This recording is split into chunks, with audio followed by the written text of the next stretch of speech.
I am sitting in my childhood bedroom, the one with the peeling Soviet wallpaper that used to smell of grandmother S. Rose jam, and I am pressing refresh on the Universidad Católica de Cuyo portal for the 47th time since the moon went down. The screen glows the same sickly green as hospital corridors in 1994 war movies, and every time the page blinks it laughs at me, a tiny digital giggle that says you paid, little girl, but we never promised you oxygen. I had saved the matricular money by selling my last vinyl of Kino on the black market, the one with the crack in the middle that sounded like a heartbeat when the needle hit. I thought that was poetic, trading a heartbeat for an education, because education is supposed to be the thing that keeps hearts pumping in countries where winter eats the future. Instead, the portal spins, spins, spins, and then spits out a 404 shaped like a middle finger. They told me on WhatsApp, voice notes dripping caramel, that the first 6 months of quota would be Fijo, fixed, immovable, a marble statue of a promise. I clutched that promise like a tiny snow globe against my chest, imagining myself in digital classrooms where professors spoke of law and justice, and all those shiny Latin words that make poor girls feel royal. But when the invoice arrived, it had swollen by 17%, a tumour, and the statue had cracked and cut my palms. When I asked why, the admin ghosted me the way boys ghost after they discover you still use public transport. Let me explain why a 17% hike is not just numbers. Imagine you are 8 again, standing in the bread line with your mother, and the baker suddenly decides the loaf you already touched now costs 17% more. You do not have 17% more of anything, not even saliva, so you hand back the bread and your stomach learns the sound of doors closing. That is what the university did to my brain. It handed me intellectual bread, let me smell it, then yanked it away and called the extra crust Promoción Vencida. They never sent the Siu Guarani password. Instead, they mailed me a link to a YouTube tutorial filmed in 240p, where a man clicks buttons that no longer exist. The tutorial is narrated by a robotic woman who pronounces estudiant like estudiant, as if she is chewing the word and spitting out the bones. I watch it at 2 in the morning, my reflection on the screen split into 9 glitchy rectangles, each rectangle crying a different shade of blue. I try calling. The phone rings like a heartbeat in a horror film. Lub dub, we do not care, lub dub, we're at lunch. I imagine the receptionist sitting under a hand-painted sign that says customer service while she paints her nails the color of dried blood. She lets the phone ring because she is paid by the hour, not by the answered sob. I try email. The address bounces back with the elegance of a drunk ballerina. Delivery failed, no such user.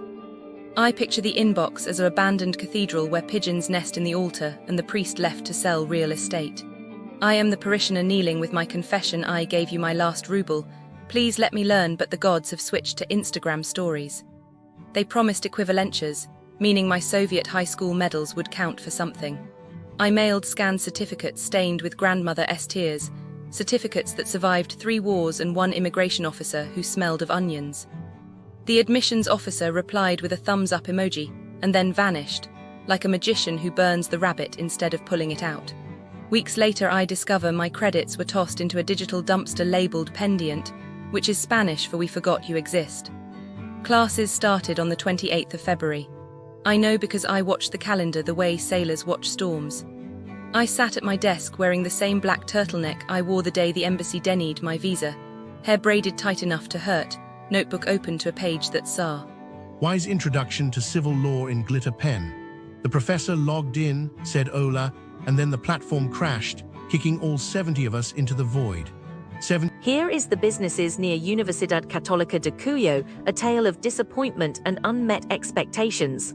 As I delve into the reviews, I am met with a sense of frustration, like a perfectly crafted soufflé that's fallen flat. Restaurants in particular seem to be a letdown. Think overpriced, under-seasoned dishes served with a side of attitude. Imagine walking into a fancy bistro only to be greeted by a bemused chef who's seemingly forgotten the art of culinary magic. That's the experience you can expect from Bistro M, where a decade's worth of negative reviews will leave you wondering if they've ever heard of the phrase value for money.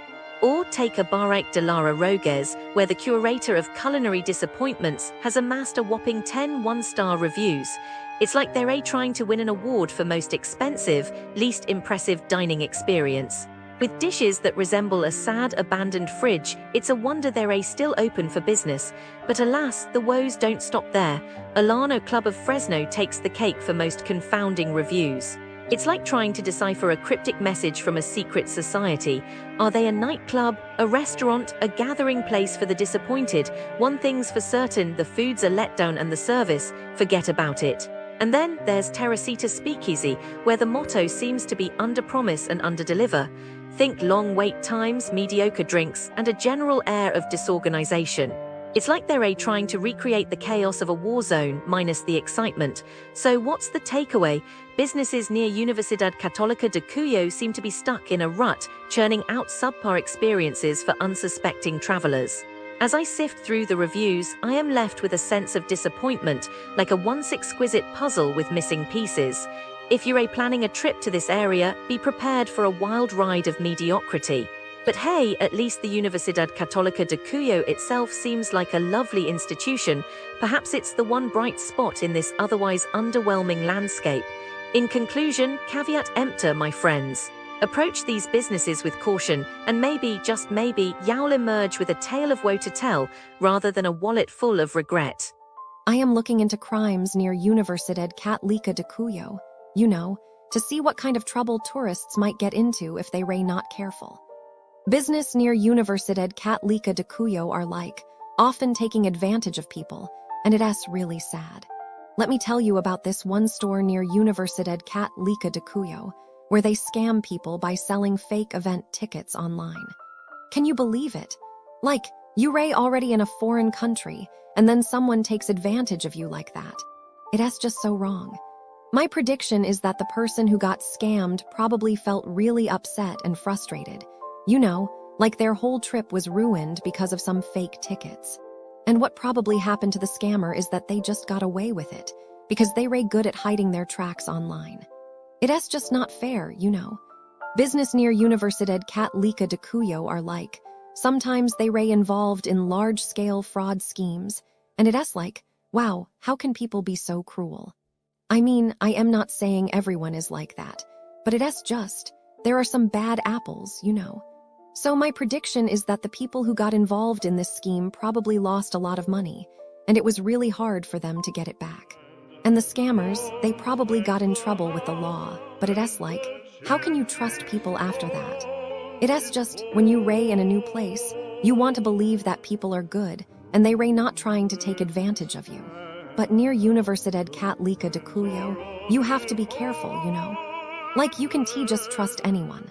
My prediction is that if you ray not careful, you might get into trouble, and it's not worth it.